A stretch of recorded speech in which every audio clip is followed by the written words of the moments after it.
fatigué de te perdre dans les autres, si ton cœur réclame enfin d'être entendu, si tu sens au fond de toi qu'il est temps de te choisir, alors reste ici. Cette histoire est pour toi. Une histoire de renaissance, de douceur et de vérité. Laisse chaque mot t'envelopper. Laisse ton âme respirer. Abonne-toi à cette chaîne maintenant. Like cette vidéo pour ne jamais oublier ce moment où tu as commencé à te prioriser. Maintenant, ferme les yeux et écoute. L'âme qui s'est oubliée. Il y avait en elle un silence que personne n'entendait. Un silence fait de concessions invisibles, de renoncements minuscules, mais répétés. Chaque jour, elle donnait, offrait, portait. Elle offrait sa force à ceux qui chancelaient, son temps à ceux qui exigeaient, son cœur à ceux qui ne savaient pas l'accueillir. On l'appelait forte, généreuse, indispensable. Mais aucun de ces mots ne venait la chercher là où elle saignait. Elle ne se souvenait plus du jour exact où elle avait cessé de se choisir. Peut-être était-ce bien avant l'âge adulte, peut-être même dans l'enfance, lorsqu'elle avait compris que pour mériter l'amour, il fallait s'effacer un peu, ne pas faire de vagues, être douce, être utile, être disponible, être ce qu'on attendait d'elle. Et c'est ainsi qu'elle devint une experte en adaptation, une caméléone de l'âme. Elle savait lire les besoins des autres avec une précision chirurgicale, anticiper les colères, absorber les douleurs, consoler les tempêtes. Mais qui la consolait, elle?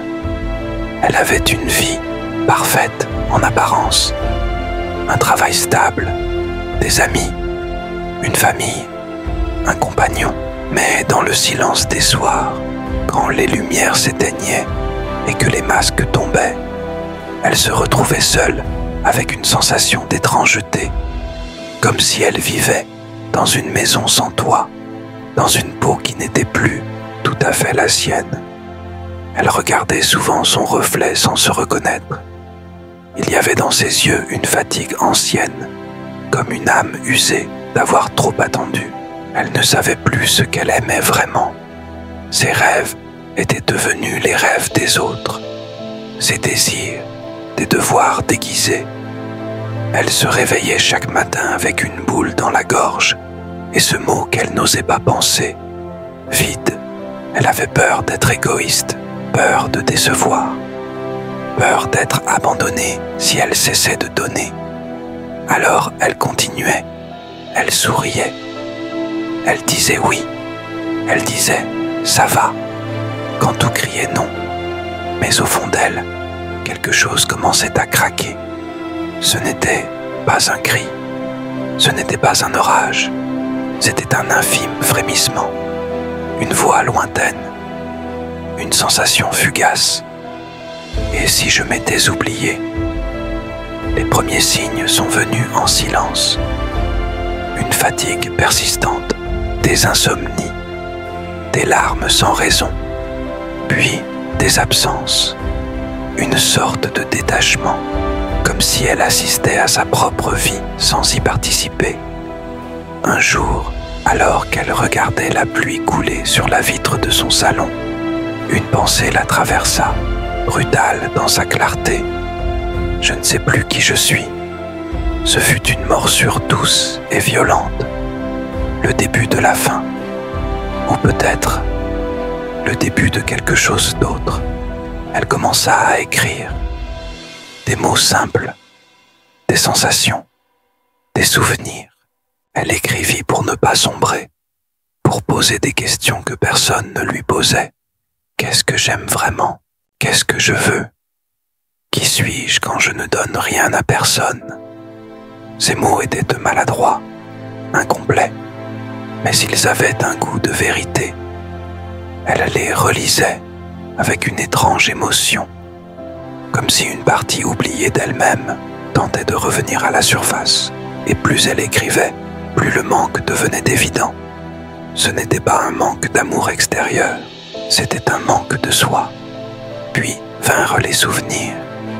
Elle se rappela la petite fille qu'elle était, rêveuse, créative, curieuse, une petite fille qui aimait danser seule dans sa chambre, parler aux étoiles, inventer des histoires. Une enfant pleine de lumière. Où était-elle passée, cette lumière? Elle comprit alors que le chemin de retour commençait là, dans la reconnexion avec cette essence oubliée, avec cette vérité simple et nue.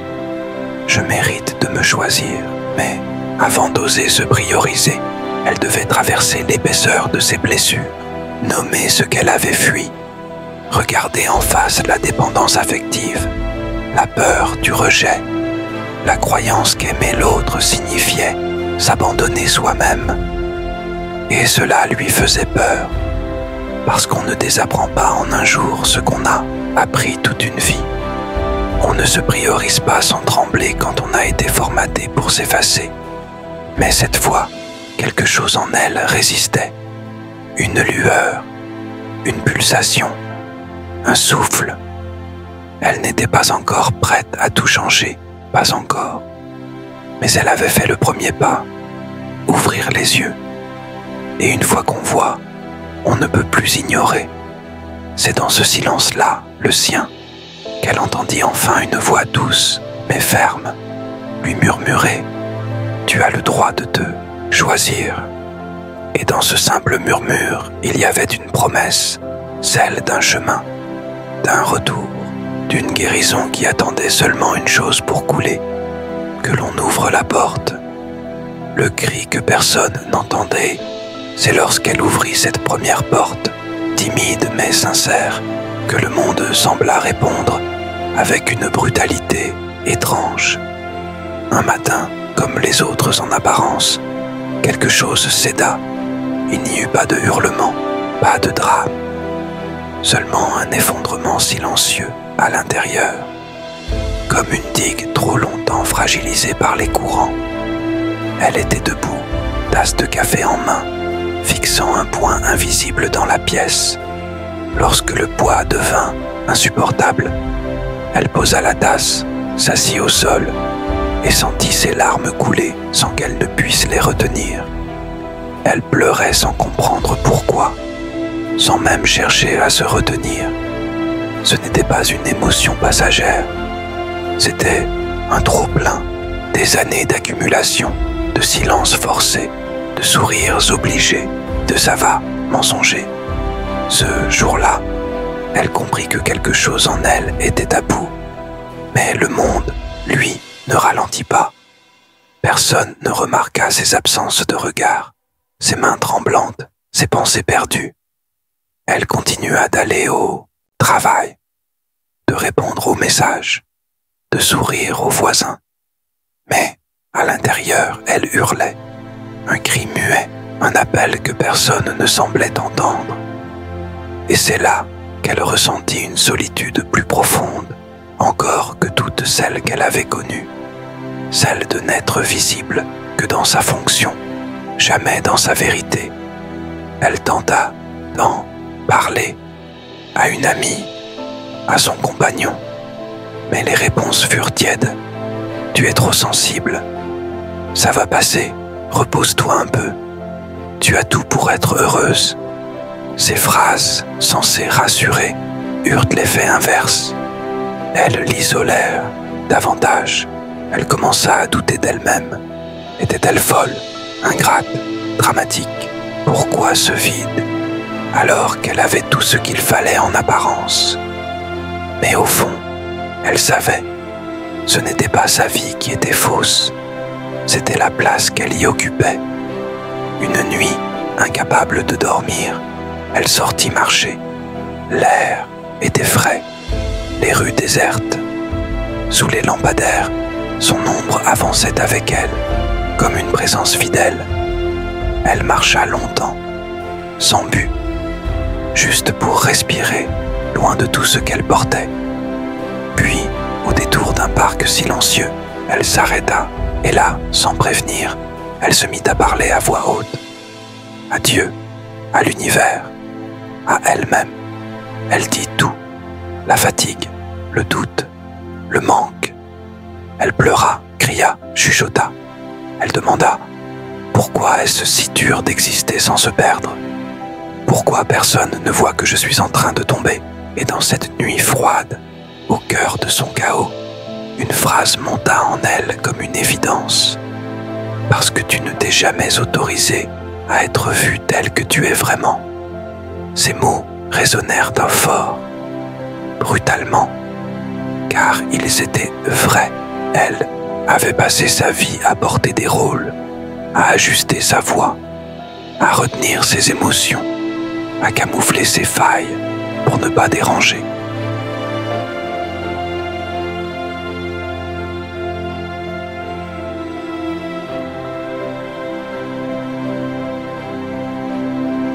Et si elle souffrait autant aujourd'hui, c'est parce que cette façade se fissurait enfin.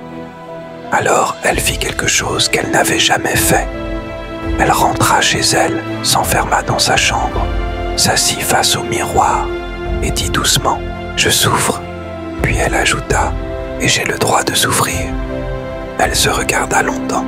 Ce n'était pas la tristesse qu'elle voyait dans ses yeux, mais une humanité profonde, un cri retenu, une vérité brute.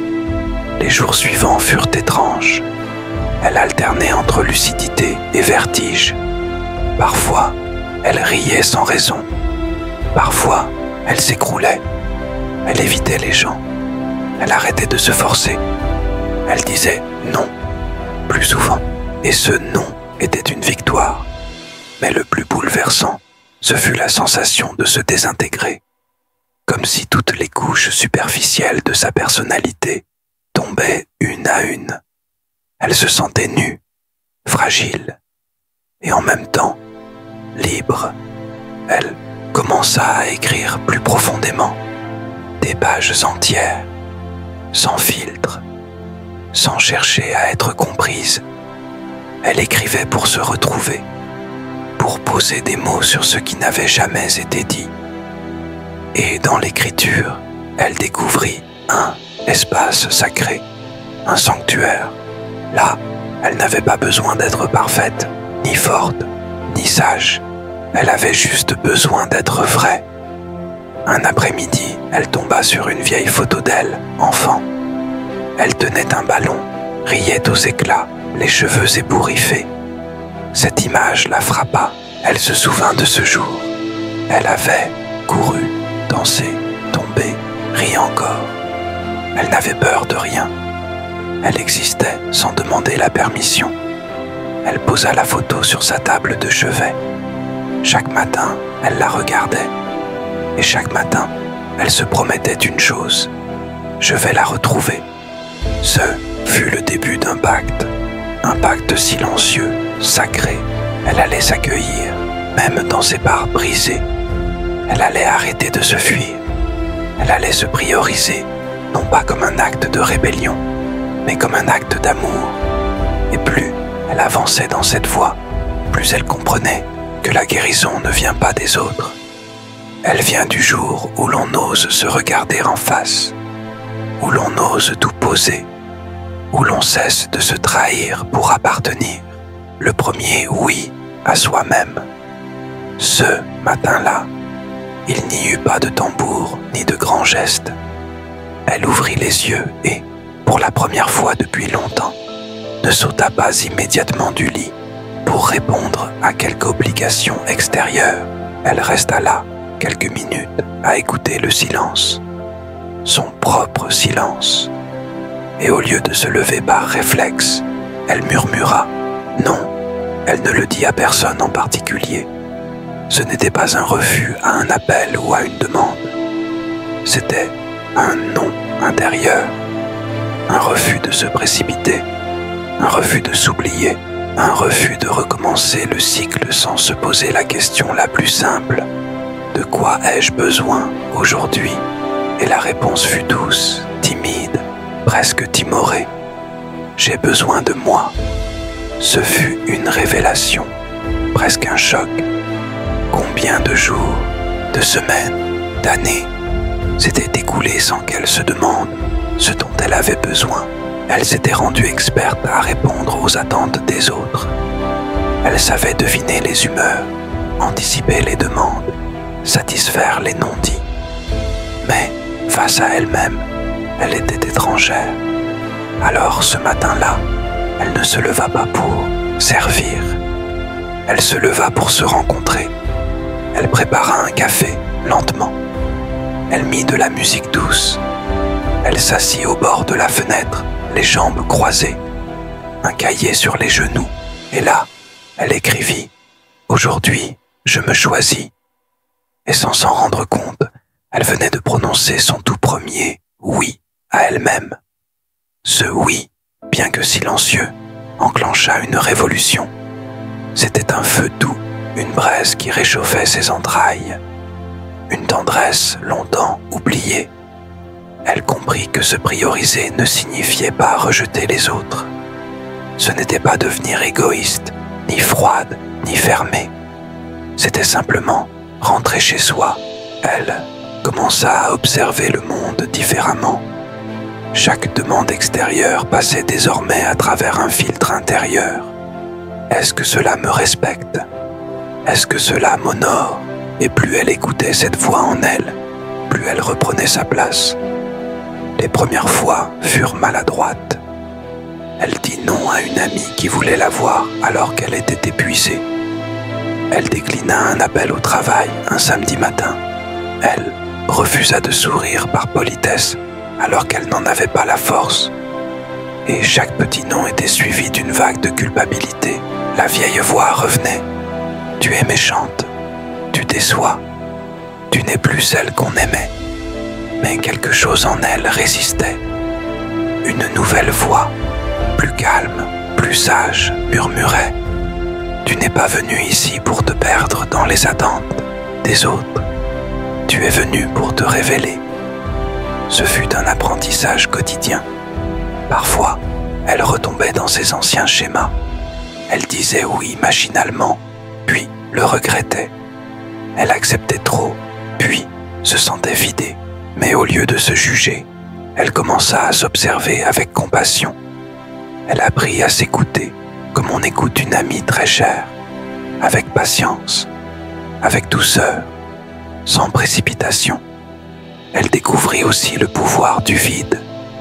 Dire non, parfois, c'était ne rien faire, ne pas combler, ne pas prouver, ne pas être utile. Et ce vide, d'abord inconfortable, devint sacré. Dans ce vide, elle retrouvait son souffle. Dans ce vide, elle entendait ses vraies envies. Un jour, alors qu'elle marchait dans un jardin public, elle s'arrêta devant une fleur.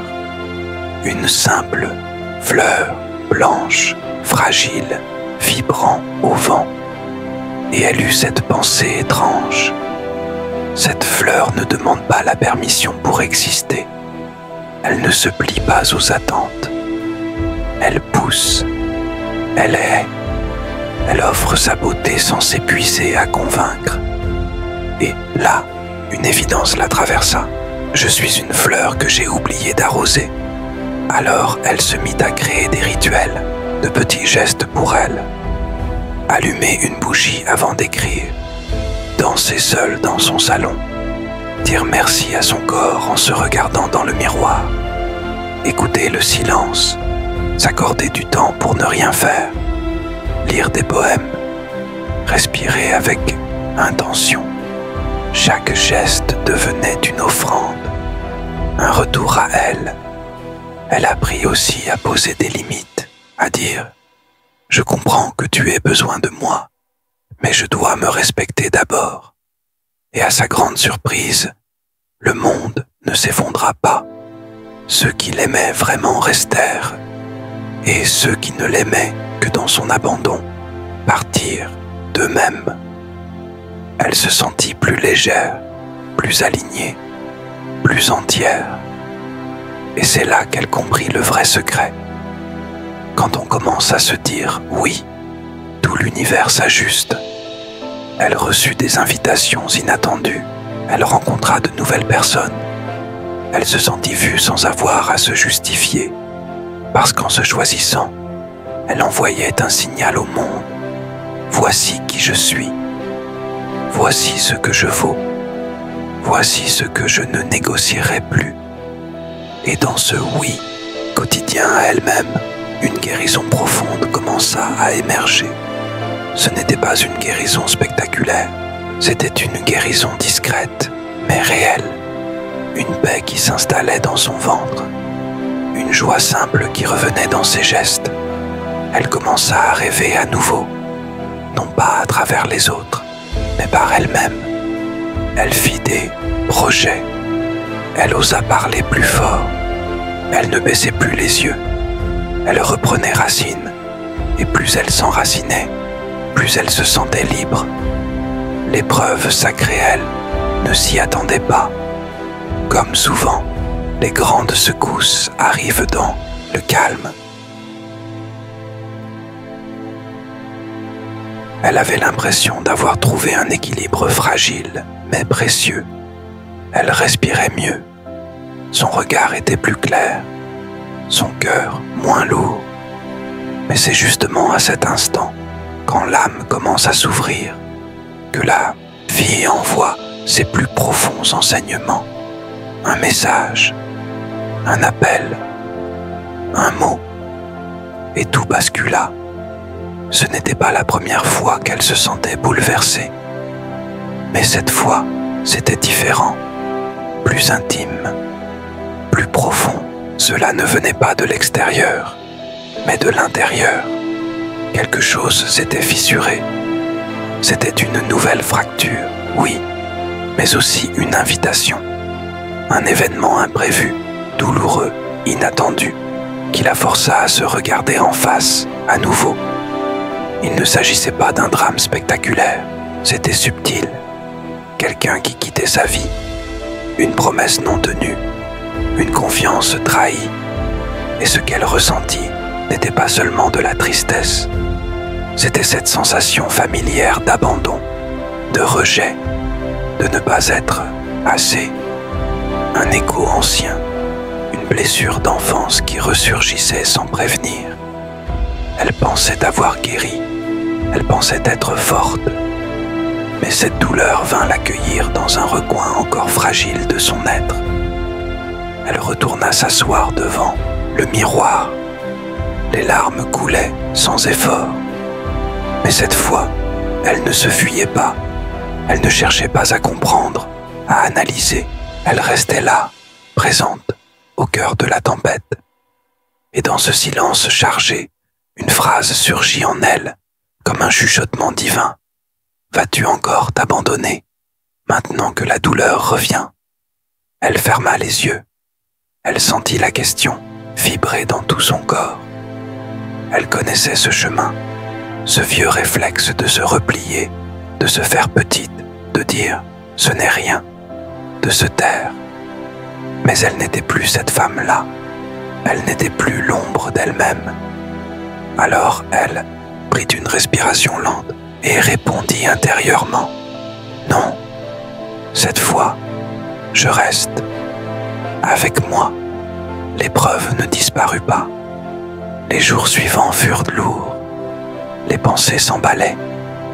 La peur, la solitude, le doute, tout revenait comme une vague.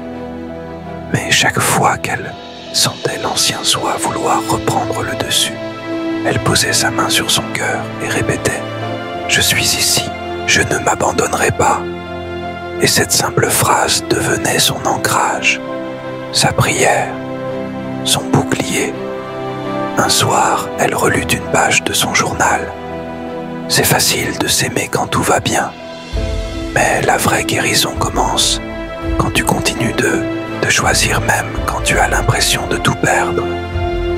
Elle comprit que cette épreuve n'était pas une punition, mais un rite de passage. La vie testait sa promesse. Vas-tu te prioriser même dans la douleur? Vas-tu rester aligné quand ton monde intérieur tremble? Et plus elle résistait à l'envie de fuir, plus elle sentait une force nouvelle grandir en elle. Un calme profond, une lumière qui ne dépendait plus de personne. Elle s'autorisa à être triste, à dire non, à pleurer sans honte. Elle parla à ses ombres comme on parle à un vieil ami. Elle écrivit chaque jour, non pour comprendre, mais pour se tenir compagnie. Et peu à peu, la tempête changea de visage.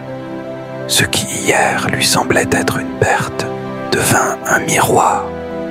Elle vit dans cet effondrement la preuve qu'elle était en train de naître à elle-même, car c'est dans la nuit que l'on reconnaît la vérité de sa lumière. Un matin, alors que tout semblait encore brumeux, elle ressentit une paix étrange, une clarté, une forme de maturité. Elle regarda sa vie et dit « J'ai survécu à mon propre abandon. Je n'ai plus peur de perdre ce qui ne me voit pas. » Ce fut un tournant. À partir de ce jour, elle cessa de courir après l'amour. Elle cessa de mendier la reconnaissance. Elle ne cherchait plus à être choisie. Elle s'était choisie. Et dans ce choix, elle découvrit une force sacrée, celle de l'âme qui ne se trahit plus. Elle marcha dans la rue avec un pas plus ferme. Elle parla avec plus de lenteur. Elle accepta le vide, la solitude, l'incertitude. Et dans ce vide, elle fit de la place. Pour elle, pour ce qu'elle aime vraiment. Pour une vie qui ne demande plus de déguisement. Elle revint à ses rituels, mais cette fois, non comme une routine, mais comme des offrandes. Chaque geste devenait une preuve d'amour. Mettre de la crème sur ses mains, ranger son espace, se parler doucement, dire non sans s'excuser, danser sans raison. Et dans cette simplicité, elle sentait son corps se détendre, son cœur s'ouvrir, son âme fleurir.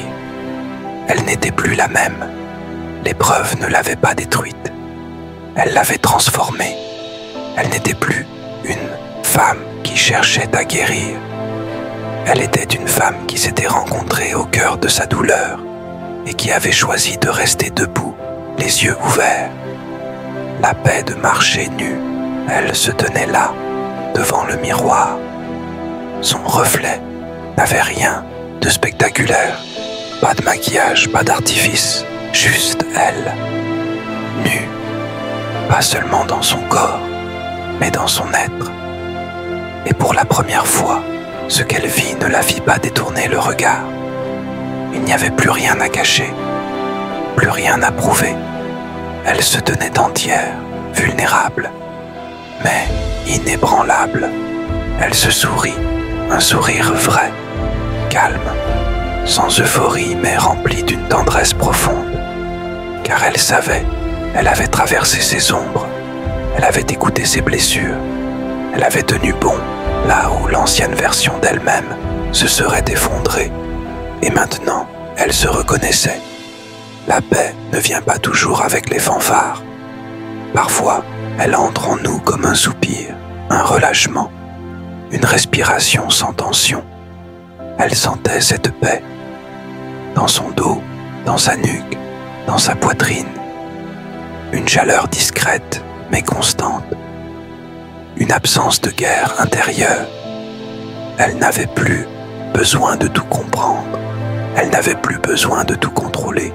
Elle se faisait confiance. Les gens autour d'elle la regardaient différemment. Pas parce qu'elle avait changé physiquement, mais parce que son énergie avait changé. Elle n'attendait plus. Elle n'exigeait plus. Elle était. Et dans cet être, il y avait une beauté qui ne cherchait pas l'approbation.